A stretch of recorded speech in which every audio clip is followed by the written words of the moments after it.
The untold story of Myra भाग 3.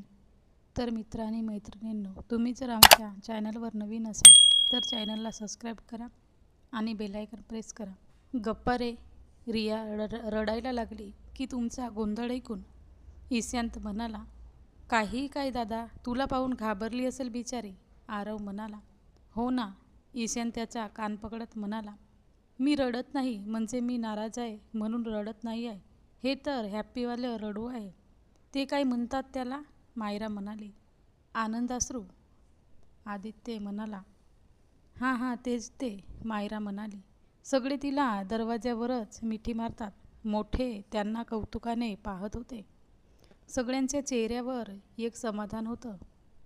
सविताताईंच्या चेहऱ्यावर देखील एक हलकी स्मितरेषा उमटली. ते अजूनही दरवाज्यातच होते म्हणून आजी म्हणाली, आता घरात येतं की तिला घेऊन तिथेच बसता? आजी म्हणाली, येतो ग. ईशांत म्हणाला, चल ग दीदी, भूक लागली असेल ना? रिद्धी म्हणाली, तुला भूक लागली आहे ते सांग ना. अयान म्हणाला, आधी आत चला अन मग काय गोंधळ घालायचे ते घाला. काकी म्हणाली, मायरा, आपण आज जाऊ, यांना बसू दे दारावरच. आरव म्हणाला, मायरा पायावर पाणी घे अन इकडे ये. छोटी काकी म्हणाली, हो काकी आले. मायरा म्हणाली. मायरा आत आली. आत आल्यावर आधी घरातल्या सर्व मोठ्यांचे चरण स्पर्श केले. तिला तसं करताना पाहून सगळ्यांना थोडं आश्चर्य वाटलं, पण समाधान देखील होते. तिने त्याला स्वीकारलं होतं. चल पटकने काहीतरी खाऊन घे. पहाटे कितीला निघालेली काय माहीत, काही खाल्लं का नाही? भूक लागली असेल ना? काकीने बोलता बोलता तिला पकडून डायनिंग टेबलजवळ नेऊन खुर्चीत बसवलं अन तिच्या प्लेटमध्ये वाढायला सुरुवात केली. मायरा त्यांच्या चेहऱ्याकडे पाहत होती. तिच्या चेहऱ्यावर नकळत हसू पसरलं. तिने काकीला थांबवलं अन बसल्या जागेवरून काकीला मिठी मारली अन म्हणाली, भूक तर लागली आहे पण मला खायचं नाही. मग? काकी म्हणाली, तू भरव. मायरा म्हणाली. तिचं बोलणं ऐकून तिच्या काकी जरा शॉक झाली. मायरा लहान असताना हट्ट करून तिच्या हातूनच खायची, तेच तिला आठवलं. अच्छा बरं चल. रुचिता काकी म्हणाली, हे बरं आहे बाबा, आम्हाला तर कोणी नाही असं हाताने खाऊ घातलं.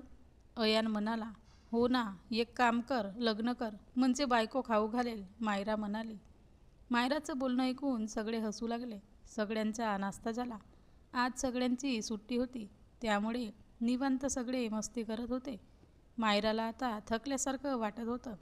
ती उठणार तोच छोटी काकी दुधाचे ग्लास घेऊन आली. सगळ्यांनी त्याचे ग्लास उचलले. मायराने देखील एक ग्लास उचलला. तिने बोलता बोलता दुधाचा ग्लास तोंडाला लावला. त्याचा वास येताच तिने डोळे आपोआप मिटले. ती दुधाचा वास घेत होती. त्यात केसर अन बदामाचा वास येत होता. थोडा गुलाबाचा वासही जाणवत होता. तिने हलकासा घेऊन झाल्यावर एक घोट घेतला. ती चव तिच्या ओळखीची होती. तिला ते दूध आवडलं होतं.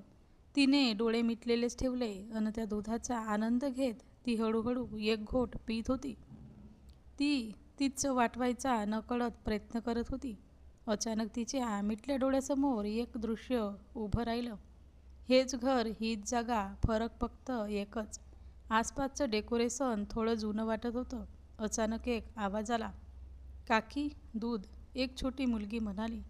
काकी बाहेर गेली बच्चा, आज आईच्या हाताने पी. हो. तिच्याजवळ एक बाई दुधाचा ग्लास घेऊन येत म्हणाली. तिला त्या मुलीचा चेहरा अस्पष्ट दिसत होता अन त्या बाईचा देखील. ती जास्त पाहायचा प्रयत्न करत होती, पण त्याच क्षणी तिच्या डोक्यात एक कळ गेली. तिने डोळे उघडले अन अर्धवट पिलेला ग्लास तिच्या हातून निसटला अन फुटला. ती दचकली अन एकदम उठून उभी राहिली. तिला काही समजलंच नाही. एका क्षणासाठी ती सगळं विसरली. ती कुठे आहे तेही. ती पुढे जाणार तोच मायरा. तिला ईशांतने मागे ओढलं अन तिचा काचांवर पडणारा पाय जागीच थांबला. तिने गोंधळून त्यांच्याकडे पाहिलं. तिला समजलं काहीतरी झालंय. तिने खाली पाहिलं. काचा? तिचा ग्लास फुटला होता. कसा तिलाही समजलं नाही. गोंधळून गेली ती एकदम. तिचा गोंधळला चेहरा पाहून ईशांतने तिला आपल्या मिठीत घेतलं अन म्हणाला, शांत. काही झालं नाही, तू थकलीस ना, आराम कर, ईशांत म्हणाला. मायरा बस एवढंच म्हणाले. तिला समजत नव्हतं नेमकं काय होतंय तिला. ईशांत आदित्यला तिचं सामान ठेवून यायला लावतो. आजी राधिकाला इशारा करून सांगते की तिला वर तिच्या रूममध्ये घेऊन जा. राधिका तिच्याजवळ येते. ईशांत मायराला दूर करतो. राधिका, तुला वर सोडेल, आराम कर थोडा वेळ, नंतर बोलू आरामात, ईशांत म्हणाला.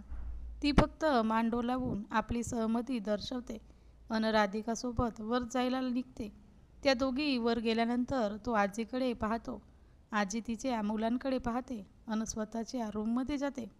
राधिकाला मायरा थोडी अस्वस्थ वाटत होती, त्यामुळे ती तिच्यासोबत गप्पा मारत वर येते, जेणेकरून तिच्या डोक्यात जो काही विषय चालला असेल तो थोडा वेळसाठी थांबेल. ती तिला त्यांच्या मजल्यावर घेऊन जाते. ते सध्या 3ऱ्या मजल्यावर होत्या. 3ऱ्या मजल्यावर त्यांच्या सगळ्या मुलांच्या रूम होत्या. त्या मजल्यावर 4ही बाजूनी रूम्स होत्या. एका बाजूला त्यांच्या मुलींच्या रूम होत्या अन समोर मुलांच्या. मायराची रूम एकदम मध्ये होती. तिच्यानंतर एका बाजूला एक रूम होती, ती कायम बंद असायची. आणि एका बाजूला रिद्धीची रूम होती. त्या फ्लोअरवर एक लायब्ररी पण होती. ती बरोबर मायराच्या रूमच्या समोरच्या बाजूला होती. राधिका मायराला थोडक्यात सगळं सांगते आणि तिच्या रूममध्ये आणून सोडते. आदित्यने आधीच सामान आणून ठेवलेलं होतं. मायरा सगळी रूम फिरून पाहते. रूम चांगलीच प्रशस्त होती. पूर्ण रूम गर्द निळ्या रंगात रंगवलेली होती आणि त्यातल्या एका खास भिंतीवर एक भव्य मोरपीस चितारलेलं होतं. ती जवळ जाऊन त्या मोरपिसावरून हात फिरवते. तिच्या मनात एक वेगळीच भावना दाटून आली. तिचे डोळे आपोआप मिटले. ती मनाच्या कोपऱ्यात काहीतरी शोधण्याचा प्रयत्न करत होती, पण तिला हवं ते आठवत नव्हतं. इनफॅक्ट काहीच आठवत नव्हतं. तिचं मन शांत झालं होतं. ती अजूनही तिथेच उभी होती. वाऱ्याची एक झुळूक आली. ती झुळूक तिच्या केसांना हळूवार स्पर्शून गेली. पण मायराने खाटकन डोळे उघडले. तिला कसलासा मंद सुवास आला. तिने आसपास पाहिलं. रूममध्ये असं काहीही नव्हतं ज्याचा सुवास इतका सुंदर असेल. ती गॅलरीमध्ये गेली. गॅलरीत खूप झाडे होती. एक मिनी गार्डन केलं होतं तिथे. त्यातल्या बऱ्याच झाडांना फूल देखील होती. त्यातल्या नेमक्या कोणत्या फुलाचा वास असावा असं ती विचार करत होती. तितक्यात पुन्हा झुळूक आली. तिला यावेळी वास समोरच्या बाजूने आला होता. ती समोर पाहते. तिच्या गॅलरीमध्ये एका झाडाच्या फांद्या आलेल्या होत्या. त्यांच्यावर उमललेल्या बारीक चांदण्यासारख्या नाजूक फुलांचा सुवास होता तो. तिने डोळे मिटले अन पुन्हा सुवास घेतला अन नकळत तिच्या तोंडून निघालं, याचा सुवासही तुझ्या आठवणीसारखा. एक जरी फूल असलं तरी इतका घमघमाट करतं जसं सगळं झाड फुलांनी डवरलंय. कोणाचे आठवणी? आजकाल तू काहीही बडबडायला लागलीस वेडी, मायरा स्वतःशी म्हणत आत गेली, फ्रेश झाली आणि चेंज करून बेडवर झोपली. झोपल्यावर तिच्या लक्षात आलं की आपला फोन दिसत नाही आहे. पण झोप काही येत नव्हती. फोन पाहावा म्हणून ती फोन शोधू लागली. खाली आजीच्या रूममध्ये ईशांत, आजी आजोबा आणि मायराचे पप्पा आणि तिचे दोन्ही काका पण असतात. तर ते खरं आहे तर, आजी म्हणाली. हो, ईशांत म्हणाला.